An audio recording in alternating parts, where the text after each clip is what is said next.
Anda berlanjut, diterangkan oleh Allah, hei, tugas suami saat mulai pertama kali menikah, maka tugas yang pertama siapkan untuk mencari nafkah. Bagaimana caranya ya Allah? Diturunkan oleh Allah. Satu, jangan takut kehilangan rezeki. Jangan pernah mencuri, jangan pernah ngambil punya orang, karena punya kamu akan saya berikan sempurna. Kamu ngambil punya orang, maka kamu akan menyulitkan diri sendiri. Itu akan dikembalikan pada yang berhak. Ya, turun Quran surah ke-51 ayat 22. Dirinci, begini cara nyarinya. Quran surah kedua ayat 168. Kalau Anda ingin cepat baru bergerak, rizkinya sudah dapat. Quran surah kedua ayat 172. Ada yang dahsyat, dia belum keluar, rizkinya yang mendatangi dia. Jadi nanti di Al-Quran ada 8 jenis rizki. Di antara yang paling hebat, ada yang belum Anda datang, rizkinya sudah menjemput. Ada orang mendatangi rizki, ada rizki mendatangi dia. Contoh, Al-Imam Asy-Syafi'i sedang berdiskusi dengan Imam Malik, gurunya.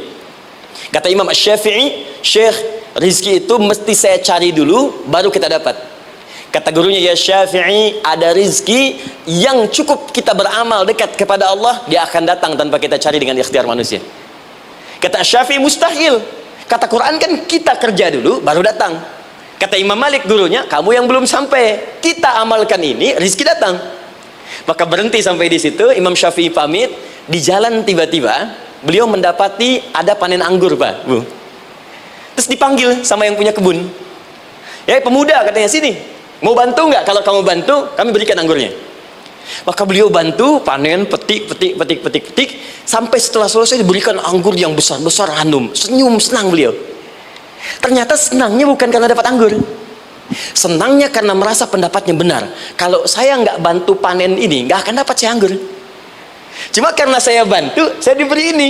Maka rasa senangnya inilah dibawa kemudian kepada gurunya, ingin laporan. Tapi perhatikan adabnya. Dia tidak mengatakan, guru, nih saya benar, kalau saya nggak ikut panen, nggak dapat saya ini. Perhatikan kalimat Asy-Syafi'i, guru, tadi saya di jalan, dipanggil oleh pemilik kebun, ikut panen anggur. Begitu saya bantu, saya diberikan anggur ini. Beliau tekankan dengan kalimat yang kencang pada kalimat, begitu saya bantu, saya dapat anggur ini. Imam Malik tersenyum mengatakan, Masya Allah Syafi'i, luar biasa. Ini siang begitu panasnya, tadi saya mau keluar ngajar, terfikir di benak saya, Allah, kalau ada anggur yang besar-besar, enak rasanya. Tiba-tiba kamu datang bawa anggur. Ini Imam Syafi'i kerja dapat sesuatu, Imam Malik terfikir sesuatu, datang rezeki. Itu ada di Quran surah ke-7, teman-teman, ayat ke-96, paling kanan sebelah atas di mushafnya. Baik, teruskan dulu. Ya, Anda dalam mencari kerja, ingat, kalau Allah yang sampaikan pasti terjadi. Jangan dikira mudah. Kata Allah akan ada persaingan, akan ada kadang-kadang singgungan, akan ada tantangan, maka mulai petakan tantangan apa yang akan Anda lalui saat Anda mulai mencari nafkah itu. Maka turun Quran surah kedua ayat 214, paling kanan sebelah bawah.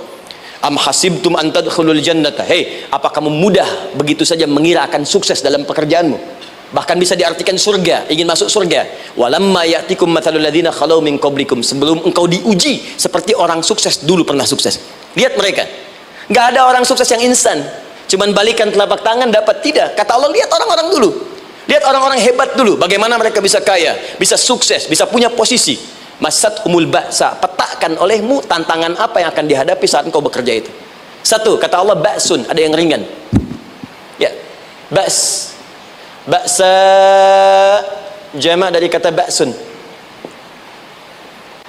Dua, dara', dia sudah menengah, jama' dari kata durun. Tiga, zilzal, ini yang paling tinggi puncaknya. Jadi kalau Anda sudah mendapatkan ini, yakinlah, berarti Anda akan mendapatkan posisi yang tinggi. Karena mustahil orang besar diuji dengan ujian yang kecil.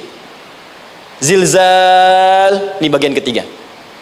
Ba'sa, ba'sun, mulai. Kira-kira tantangan-tantangan ringan apa saja yang akan Anda hadapi? Ya, kalau saya contohkan misalnya dengan contoh yang lain singkat, Anda mau ke masjid, ingin konsisten, mulai hijrah, ingin dekat dengan Allah, tiba-tiba yang tadinya nggak mau ke masjid, mulai ke masjid, diuji dengan hujan. Hujan kecil, rintik-rintik, shower. Begitu hujan, orang Arab mengatakan kalau hujannya bisa lewat tanpa payung pun, orang Arab mengatakan la ba'sa. La ba'sa ini ringan. Orang kita sambungin labas. Dari bahasa Arab lewat. Nah, jadi kalau Anda mau berangkat nih, siap bekerja, siap hadapi tantangan, baru mau lewat hujan kecil, berarti itu tantangan kecil kita lewati. Macet, petakan, cari jalan yang kemudian sempurna, jalan yang kosong, buka Google-nya, buka Waze-nya, buka map-nya, cari. Jadi kalau pada yang kecil aja belum kita lewati, bagaimana mendapatkan yang besar? Anda mau ke masjid, dikasih hujan kecil, mau berangkat gak jadi. Papa, kenapa gak jadi? Hujan mah, kan ada payung. Takut riak. Setelah itu darwa, maaf, tantangan fisik. Kadang-kadang mulai ke fisik, mulai mengganggu. Ya, maaf, dirincikan kemudian oleh Al-Quran. Turun Quran surah ke-21 ayat 87 sampai 88, kisah Nabi Yunus alaihissalam. Yunus beraktivitas, bekerja, bukan berarti nggak ada tantangan.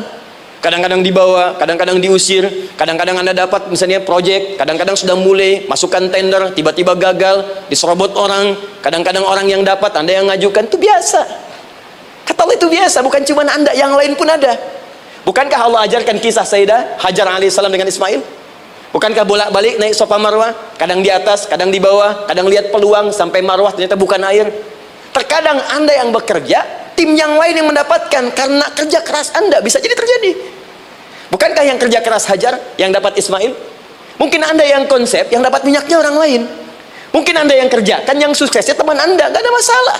Dan itu kemudian akan bermanfaat bagi Anda. Tidak mungkin setiap keringat yang keluar dari diri kita mustahil, kecuali akan melahirkan manfaat yang kembali pada diri kita. Tantangan. Tapi yang paling dahsyat, ini yang gak ditemukan di sebagian referensi yang kita baca. Ketika Allah menjelaskan semua tahapan-tahapan tantangan ini sampai ke puncaknya zilzal. Zilzal itu kalau bahasa sekarang gempa. Ada ujian yang menggoncang hati kita. Ketika Anda kerjakan, ya Allah, tantangannya dahsyat. Kenapa mesti saya, ya Allah? Kau nggak selesai-selesai, ya Allah. Itu wajar, teman-teman, itu biasa. Kata Allah, orang dulu saja mengatakan, mata nasrullah, kapan ini selesai? Berbahagialah kalau teman-teman sudah mendapatkan tantangan puncak yang paling tinggi ini.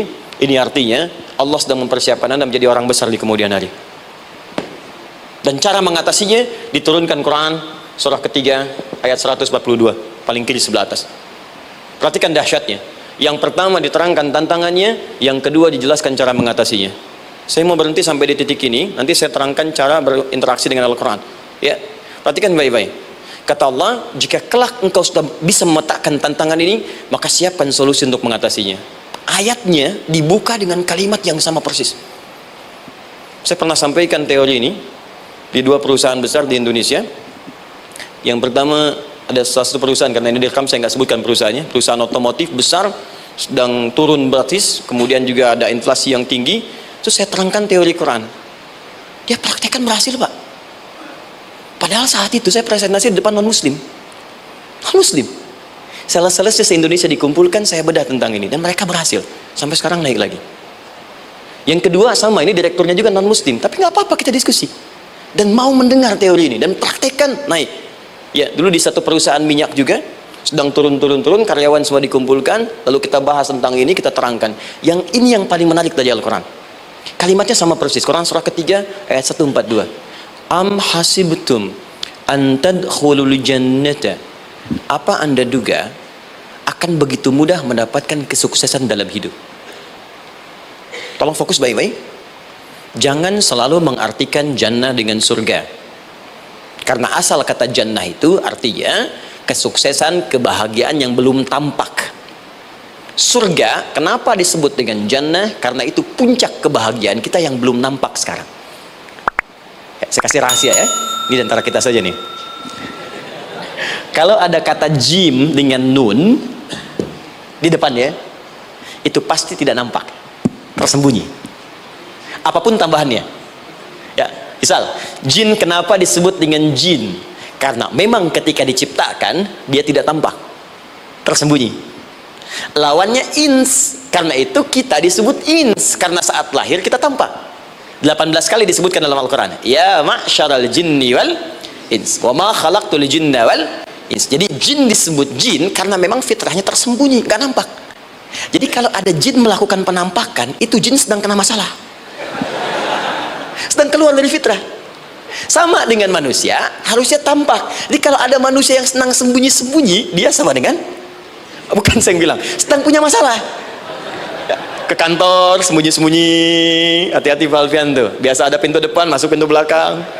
Suami di rumah buka WA sembunyi-sembunyi, Bu, hati-hati itu. pulang lewat pintu belakang, berarti sedang punya persoalan dalam hidup. Setiap ada jim dengan nun, pasti tersembunyi. Ibu punya janin, rahim, dalam rahim ada janin. Kenapa disebut dengan janin? Jim, nun, ya, nun. Karena sosok itu belum nampak dalam pandangan kita. Nanti kalau sudah lahir, baru tampak. Jannah, kenapa disebut jannah? Karena belum tampak dalam pandangan kita. Nanti kelihatan. Karena itu dalam Al-Quran, kata jannah itu tidak dikhususkan dengan surga. Tidak dikhususkan dengan surga. Kadang-kadang menunjuk aspek kesuksesan yang belum tampak. Anda mau ngebor minyak, minyaknya belum tampak, belum kelihatan. Anda mau kerja, ya hasilnya kan belum tampak, baru ikhtiar sekarang. Karena itu orang Arab disebut kaya kalau mereka mendapatkan kebun yang tak tampak sebelumnya. Kebun anggur, bukan kurma, kalau kurma banyak. Kebun anggur, ada apel, ada jeruk, sampingnya ada sungai-sungai, disebut dengan jannah. Ya, kalau punya unta, nggak kaya di Arab, biasa. Karena yang kelihatan padang pasir, unta, hitam, merah, biasa. Tapi kalau sudah punya kebun anggur yang sulit di padang pasir ada kebun, itu baru disebut kaya. Karena itu orang Arab kadang mengartikan jannah dengan aspek kesuksesan yang belum tampak, diartikan dengan kebun anggur, kebun apel, dan macam-macamnya. Perhatikan, am hasibtum an tadkhulul jannah. Apa Anda duga ingin sukses itu begitu mudah? Sukses jadi tidak. Walamma ya'lamillahu alladhina jahadu minkum wa ya'lamas sabirin. Perhatikan baik-baik. Sebelum Allah memastikan pada diri Anda terdapat dua hal yang paling utama untuk mengatasi tantangan tadi. Satu, jahadu, kesungguhan, serius. Jadi kalau mau sukses mesti serius, kerja serius, cintai pekerjaan Anda, ya, belajar anak-anak serius, pastikan belajar dengan serius. Jangan cuma anak-anak duduk paling belakang, nggak pernah nanya, kadang ngantuk, pulang, ujian, besoknya mau ujian baru belajar, ya, sistem SKS, ya, sistem kebun. Ya, kadang-kadang sejam, Bu, Pak. Saya pernah ada orang di luar ngadu waktu di Libya, Ustadz, gimana ini orang Indonesia? Kenapa? Saya belajar 3 bulan, besok mau ujian. Teman antum orang Indonesia pinjam catatan saya, baru semalam dia dapat 8, saya 7,5. Saya bilang, Anda belum tahu sistem SKS tuh. Baik, ya. Tapi itu bukan solusi. Begitu ujian selesai, ilmu lupa. Itu poinnya. Jadi kalau hanya sekedar ilmu dipakai untuk ujian, pada prakteknya nggak akan terpakai. Ini banyak anak sekolah sekarang hanya belajar untuk ujian saja. Padahal kalau dipraktekkan, kadang kaitan dengan agama tinggi, Bu, Pak. Fisika itu dengan agama itu tinggi.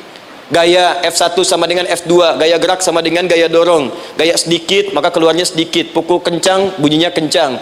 Imannya kalau kuat, amalan jadi banyak. Iman sedikit, amal pun sedikit.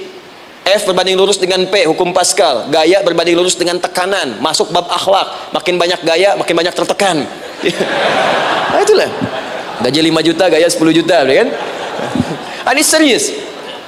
Serius. Di divisi apapun Anda, saya 3 sepekan lalu lah takziah ke tempatnya yang Habibie, terus diminta tausiah di sana, dan saya perhatikan beliau termasuk yang paling serius ketika diberikan tugas apapun. Gak pernah diberikan amanah kecuali mencintai pekerjaan itu. Yang Habibie demikian. Diciri orang sukses itu serius. Tapi keseriusan itu, kata Allah, petakan jadi 3 bagian lagi. Karena jahadu itu punya 3 turunan kata. Satu, keseriusan merencanakan, disebut ijtihad namanya. Punya rencana. Mappingnya apa? Stepnya apa? Oke, Anda ingin kerjakan sebuah proyek, baik, proyeknya berlangsung berapa lama? Target kita apa? Jangka panjangnya, menengahnya, jangka pendeknya. Kemudian apa tantangan yang akan dihadapi di setiap tahapan-tahapannya? Selesaikan. Bahkan saking pentingnya tahap perencanaan ini ditunjukkan oleh Allah langsung lewat sholat. Teman-teman masih ingat sholat pertama yang kita kerjakan setiap hari, sholat apa namanya? Subuh. Apa artinya subuh? Tuh, ini masalahnya. Ini kata Al-Quran sendiri, ya, kata Al-Quran sendiri. Nanti akan ditemukan orang yang ibadah tidak paham apa yang dikerjakan dan dilakukan dalam ibadahnya. Contoh sholat. Kata Allah, akan ada orang sholat yang saat sholat tidak mengerti apa yang ia baca dan dia lakukan dalam sholatnya. Jujur tanyakan pada diri kita, sampai detik ini, dari sekian ribuan kali ruku dan sujud, berapa persen bacaan sholat yang kita pahami? Jangan-jangan kita ruku tapi nggak ngerti yang dibaca. Sujud tak paham yang diungkapkan. Bagaimana bisa khusyuk? Mustahil. Kembali ke sini, kenapa sholat pertama itu disebut dengan subuh? Teman-teman, ternyata semua nama sholat dari subuh sampai isya plus bacaan dan gerakan dari takbir sampai salam itu bukan sekedar gerakan semata, semua ada artinya, ada maknanya, dan diajarkan oleh Nabi langsung. Subuh disebut dengan subuh, ada dua kata, satu fajar, Quran surah ke-17 ayat 78, inna Qur'an al-fajri kana mashhuda. Kedua subuh di surat at-takbir, was subhi idza tanaffas. Kenapa disebut fajar? Fajar itu pancaran positif, pancaran kebaikan. Jadi kalau yang baik disebut fajar, kalau yang jelek disebut fujur. Fujur ada di Quran surah 91 ayat 7 sampai 8. Wa nafsi wa ma sawwaha fa alhamaha fujuraha wa taqwaha. Fujur itu rambatan gelombang buruk yang muncul dari nafsu. Ya, ditembuskan ke elemen tubuh kita. Misal gini. Tiba-tiba pengen marah. Ya, di tubuh kita mengatakan melotot, maka ini ada pancaran di hati kita nyambung kemudian ke mata. Ini rambatan dari sini ke mata disebut fujur namanya. Mau ke tangan pukul, masuk ke tangan. Itu rambatannya disebut fujur namanya. Ya. Yang baiknya disebut fajar. Ya, misal saya ingin sholat, tiba-tiba hati mengatakan sudah azan, merambat ke kaki, cepat melangkah, cepat wudhu. Nah, itu rambatannya disebut fajar namanya, atau infajar. Ini pasti ada, ya. Fujur nama lainnya nafsu. Disebutkan 115 kali dalam Al-Quran. Takwa, rambatan fajar, sumbernya takwa, disebutkan 115 kali dalam Al-Quran.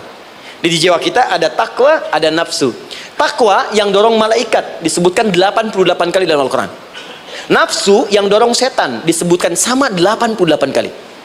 Di setiap Anda akan mengerjakan satu hal, pasti akan yang mendorong pada yang baik, akan mencegah dari yang baik itu nafsu. Pasti itu. Pak Alpian mau tanda tangan proyek, tiba-tiba disodorkan, Pak, ini Pak, kok begini proyeknya? Perbaiki, karena ada yang nggak beres. Tapi fee-nya lumayan Pak, 1 miliar. Nggak bisa. Jiwa takwa mengatakan jangan terima Pak.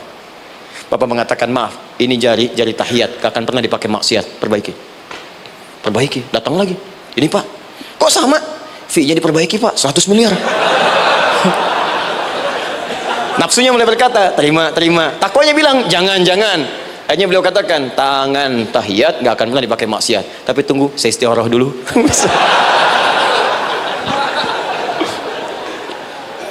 Nah, waktunya, ini salatnya disebut fajar. Kenapa disebut fajar? Karena saat kita tidur, terus dengar suara azan, Allahu Akbar, maka memancar dari iman kita, rambatan untuk merespon suara itu, bangun kita untuk menunaikan salat. Waktunya disebut subuh. Kenapa disebut subuh? Dari kata asbah. Asbah itu artinya yang siap dengan rencana. Dia orang Islam tuh nggak ada yang bangun dari tidurnya kecuali punya rencana jelas yang akan dieksekusi di hari itu.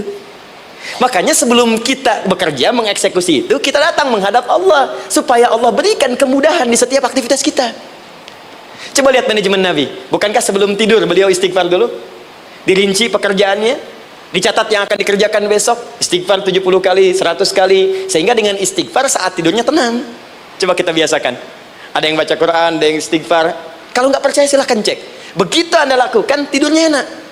Besoknya rencana itu sudah siap. Makanya ketika bangun, siap jam 7 mau kemana, jam 8 ada di mana, jam 12 kerjakan apa. Sebelum mengerjakan itu, datang kepada Allah, sujud, ya Allah, saya punya rencana ini, tolong mudahkan. Begitu caranya. Itu yang disebut dengan subuh. Nah, sekarang kembalikan peta hidup kita mau seperti apa ke depan. Ijtihad. Yang kedua, kalau sudah jelas konsepnya, visinya sudah ada, maka jihad. Yang kedua jihad. Jihad itu eksekusinya, aksinya, actionnya, perjuangan fisiknya. Rencananya apa? Tahajud malam nanti. Bismillah. Jam berapa? 2:30. Baik, yuk kita mulai rencanakan. Eksekusi rencananya. Bagaimana cara kita bangun 2:30? Pasang alarm. Jam berapa alarm dipasang? 3 kali. Pertama 1:30, kedua 2:45, ketiga jam 2:04. Baik. Alarm pertama untuk mematikan alarm kedua. Alarm kedua matikan alarm ketiga. Ketiga siap-siap. Baik. Siap bangun. Jihad. Awas, ini penting ya. Jihad itu jangan dipersempit maknanya kepada situasi peperangan saja, tidak. Banyak jihad itu luas sekali medannya. Karena jihad itu perjuangan fisik. Dan maaf sekali, dalam konteks perang pun bukan menyerang orang, tapi membela diri saat diserang. Di Islam itu bukan agama ekspansi. Cek di sejarah, nggak ada Islam menyerang. Yang ada itu membela diri saat diserang. Atau saat orang lain dizalimi dan kita diminta untuk terlibat, kita membantu. Ini bukan dalam konteks sekarang yang banyak dibincangkan, tembak orang, bom orang, nyerang orang, bukan. Itu waktu kejadian bom Tamrin itu pertama, saya di Lampung posisinya. Itu begitu meledak, tuar. Pertanyaan pertama Pak di Majelis Taklim, Ustaz, apakah bom di jalan Tamrin termasuk jihad fisabilillah? Saya bilang, Pak, sependek pengetahuan saya, jihad fisabilillah itu jihad di jalan Allah, bukan di jalan Tamrin. Kaidahnya beda. Nah, misal mencari nafkah itu jihad. Cari nafkah jihad. Quran surah keempat ayat 34, paling kiri sebelah atas. Tugas pertama ketika menikah, kata Allah, ar-rijalu qawwamuna 'alan nisa. Setiap lelaki itu diminta oleh Allah untuk mengatur bagian rumah tangganya. Jadi pemimpin di rumah tangganya. Ya bima faddalallahu ba'dahum 'ala ba'din, karena diberikan kemampuan untuk memimpin. Di pemimpin itu ada di suami. Dan ciri khas pemimpin, Bu, biasanya ciri khas pemimpin apa, Bu? Bukan tegas, bukan. Ciri khas pemimpin itu tidak mau dipimpin. Makanya kalau ada sesuatu, masukkan lewat usulan, jangan beri saran. Kalau saran susah, itu pemimpin. Baik, tapi yang paling luar biasa kata Allah, perhatikan kalimatnya indah sekali. Wa bima anfaqu min amwalihim. Saya berikan tugas untuk mencari nafkah. Ketika seorang lelaki bertugas mencari nafkah, ingat ya, konteks apapun, kalau perempuan nanti bekerja bukan nafkah poinnya. Bisa hobi, ya, bisa aktivitas, tapi nafkah kalau sudah menikah itu ada pada suami. Perempuan tidak. Kalaupun tidak dilarang perempuan bekerja, tidak. Sayyidah Aisyah mengajar, ada yang para sahabiah jadi perawat, ya, ada yang pengajar. Banyak dulu sahabat Nabi yang perempuan mengajar. Ya, kan ada pelajaran-pelajaran khusus perempuan. Ya, ada bagian perawat, ada dokter. Ini kan yang ngandung perempuan, masa yang periksa laki-laki? Ya, ada bagian perempuan tertentu. Itu silahkan bekerja, boleh. Tapi nafkah laki-laki. Begitu lelaki meniatkan pekerjaannya karena Allah untuk mencari nafkah, itu setiap langkahnya jihad fisabilillah.